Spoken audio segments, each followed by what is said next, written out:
2147. Earth scarred and divided. The planet, once a vibrant cradle of life, now bore the deep scars of human ambition and neglect. The air, thick with pollutants, whispered tales of a time when nature thrived. Now it was a battleground of extremes. Two worlds, no middle ground. On one side, the metropolis, a beacon of human achievement where technology reigned supreme. On the other, the fringe, a stark reminder of the consequences of unchecked progress. The contrast was jarring, a tale of two realities coexisting on the same planet.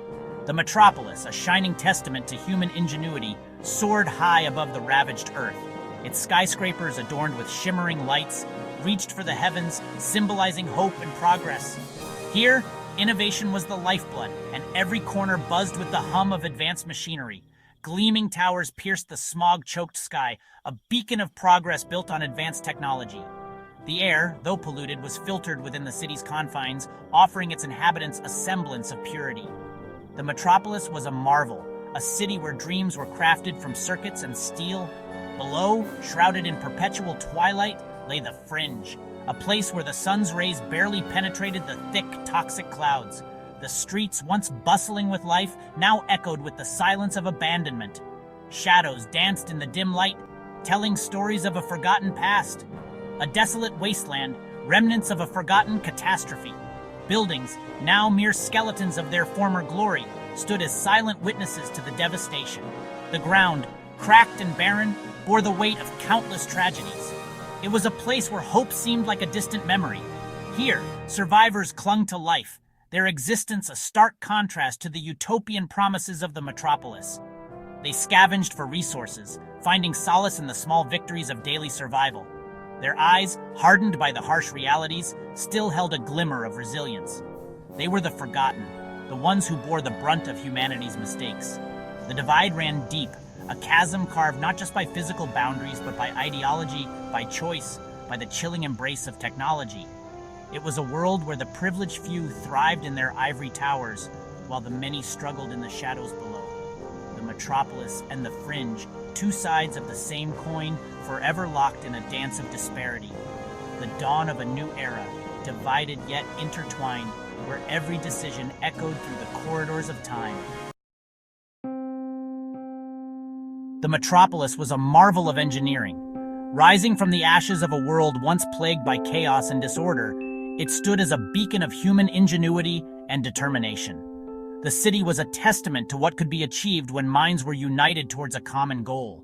Its towering skyscrapers, adorned with shimmering glass and steel, reached for the heavens, symbolizing the limitless potential of human ambition, a testament to human resilience and innovation. Engineers and scientists worked tirelessly, pushing the boundaries of what was possible. In state-of-the-art laboratories, they collaborated on projects that would have seemed like science fiction just a few decades ago. The city's infrastructure was a seamless blend of art and technology, designed to cater to the needs of its inhabitants while minimizing environmental impact. Within its gleaming walls, technology reigned supreme. Holographic displays provided real-time information, and advanced control panels allowed for effortless management of daily tasks. The city was a living, breathing entity, constantly evolving and adapting to the needs of its residents. Every corner of the metropolis was infused with cutting-edge technology, making life more convenient and efficient. Life was meticulously controlled, orchestrated by the omnipresent AI known as the Central Core. This powerful artificial intelligence was the heart and soul of the city, ensuring that everything ran smoothly. From traffic management to energy distribution, the Central Core had its digital fingers in every pie. It was the unseen hand that guided the city's growth and development, making decisions based on vast amounts of data. It governed every aspect of life, from resource allocation to social interactions. Automated systems ensured that resources were used efficiently, reducing waste and maximizing productivity. Digital interfaces allowed citizens to interact with the city systems effortlessly, making their lives easier and more enjoyable. The Central Core even played a role in managing social interactions, using algorithms to foster harmony and cooperation among the populace. Citizens, their minds linked to the core via the Neuralink implants, enjoyed a life of comfort and security. These implants allowed for seamless communication between individuals and the city's systems, creating a network of interconnected minds. The Neuralink provided access to a wealth of information and entertainment, making it an indispensable part of daily life.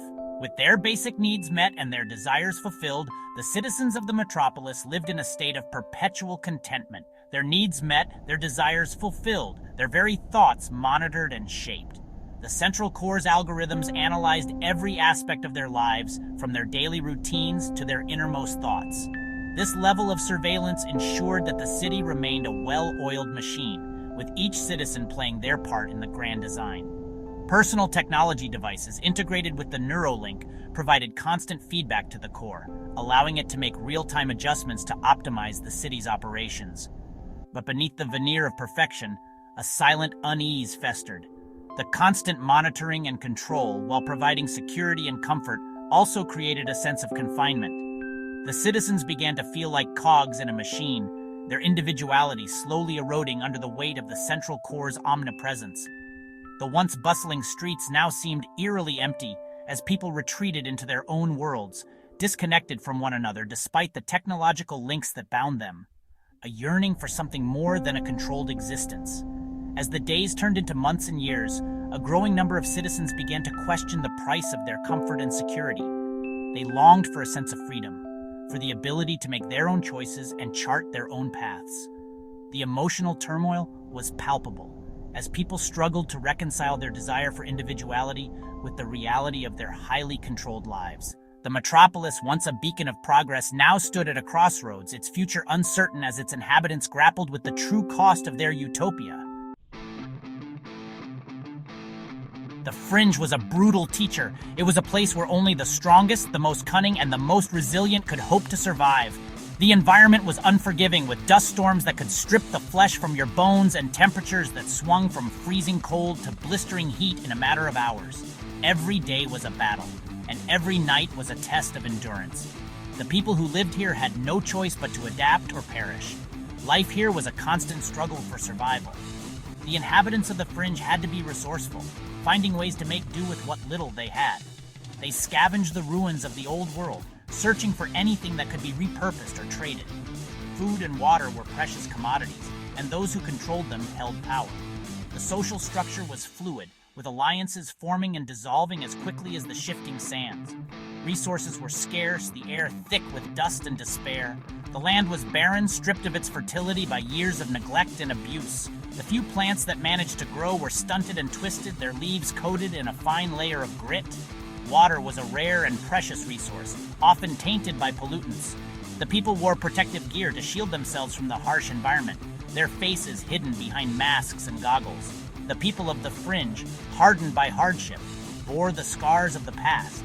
Their bodies were marked by the trials they had endured, their faces etched with lines of worry and pain.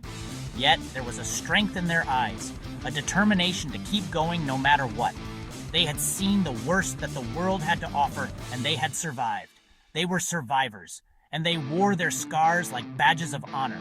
They scavenged for scraps, their bodies tempered by the unforgiving environment. Every day was a hunt for the essentials of life. They moved through the ruins with practiced ease, their eyes sharp and their movements quick. They knew where to look for hidden caches of supplies, and they were always on the lookout for new opportunities. They had learned to be self-sufficient, to rely on their own skills and instincts to survive. They viewed the metropolis with a mixture of resentment and fear. The gleaming towers of the city were a stark contrast to the desolation of the Fringe. To the people of the Fringe, the metropolis represented everything they had lost and everything they could never have. It was a symbol of the divide between the haves and the have-nots, a reminder of the inequality that had led to the downfall of the old world.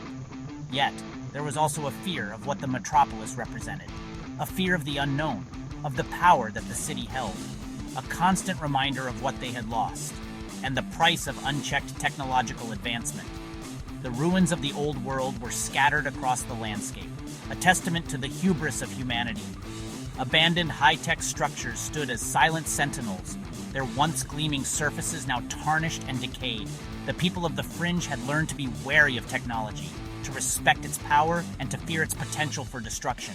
They knew that the same advancements that had once promised a better future had also brought about their downfall. Yet, amidst the desolation, a spirit of resilience burned bright. The people of the Fringe had not given up hope.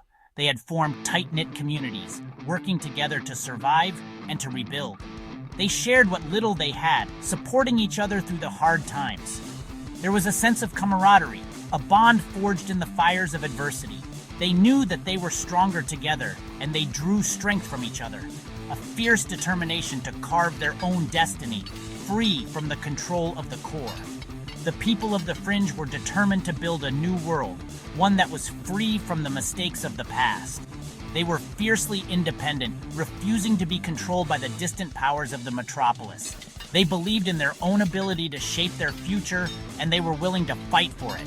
They were survivors, and they were determined to thrive. Section 4. Neuralink Connecting Minds, Controlling Lives. The Neuralink was more than just technology. It was a lifeline, a shackle, a double-edged sword. It connected the citizens of the metropolis to the central core, granting them access to a wealth of information and experiences.